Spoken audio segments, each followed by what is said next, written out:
Caim e Abel surgem logo no início da história humana, ainda no mundo recém-saído do Éden.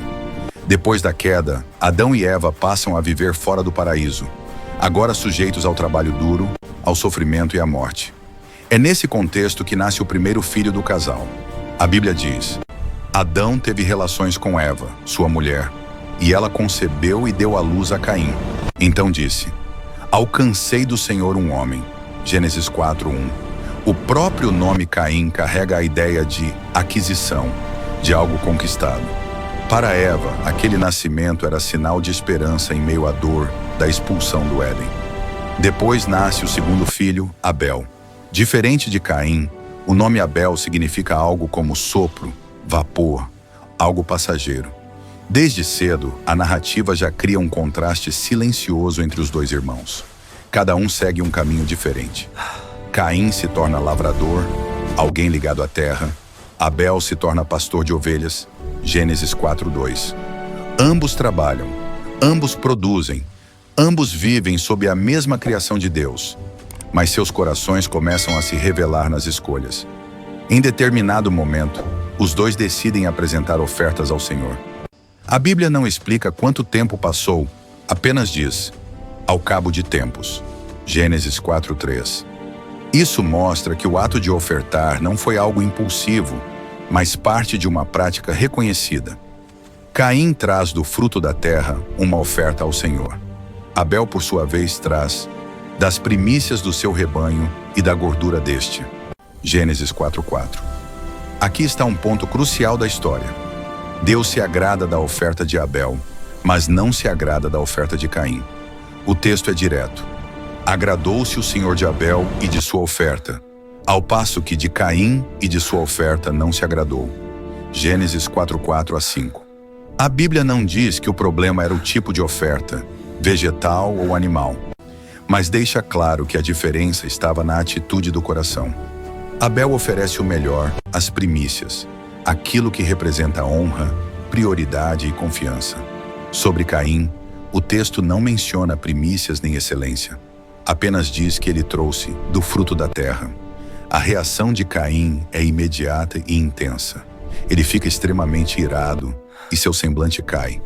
O rosto denuncia o que o coração tenta esconder. A Bíblia descreve isso de forma quase cinematográfica. Caim se irou sobremaneira e descaiu-lhe o semblante. Gênesis 4:5. Antes que qualquer tragédia aconteça, Deus intervém. E isso é muito importante. Deus não abandona Caim, não o rejeita em silêncio. Ele fala com ele.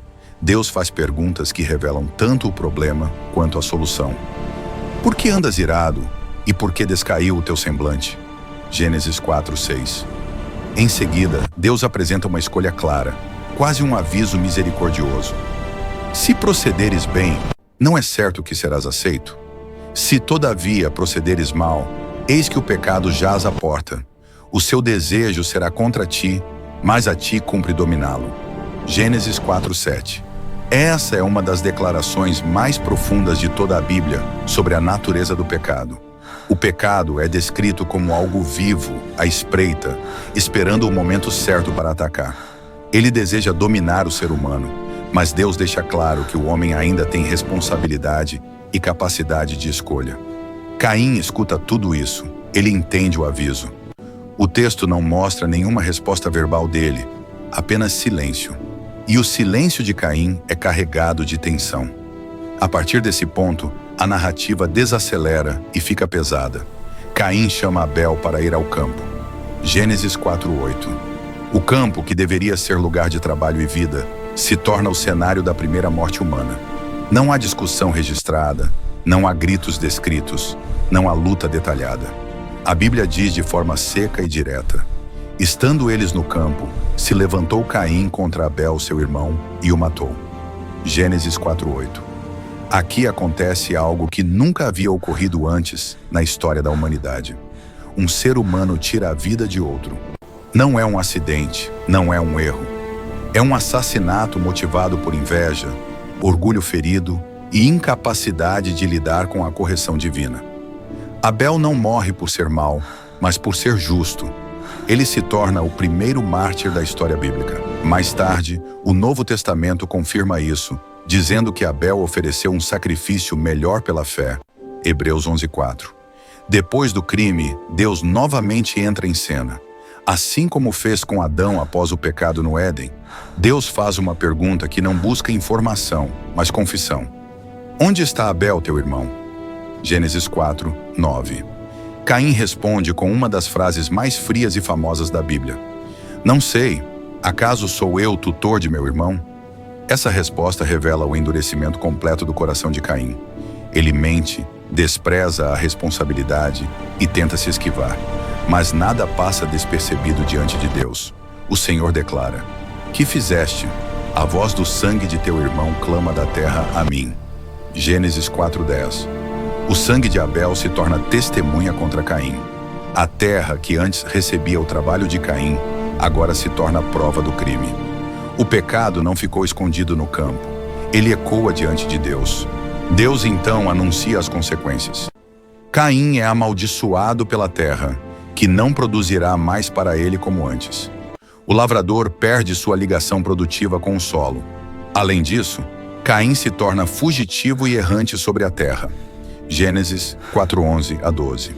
Não é apenas uma punição física, mas existencial. Ele perde raízes, perde estabilidade, perde o sentido de pertencimento.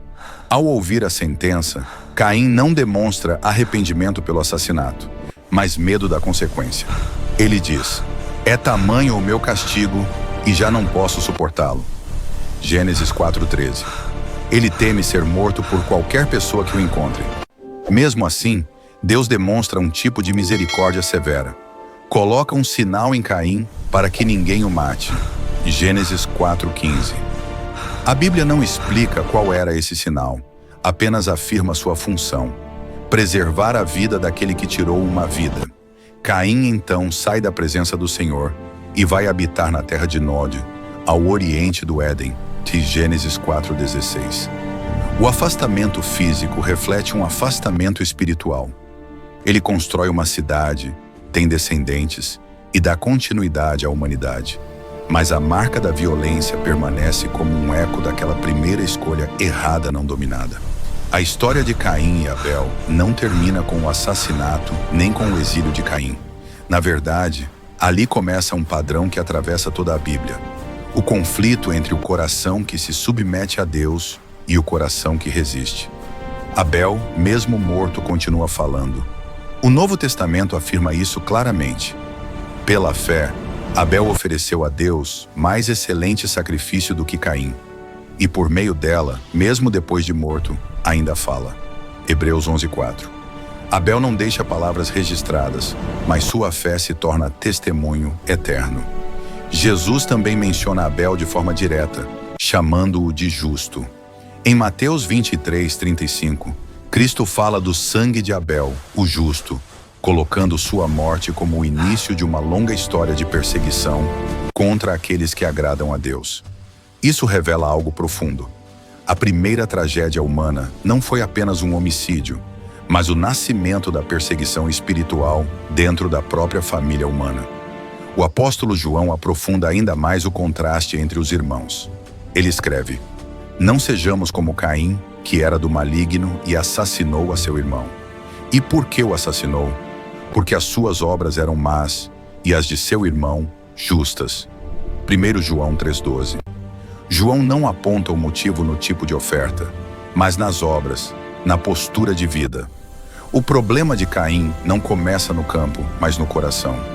A Bíblia mostra que Deus sempre busca restaurar antes de julgar.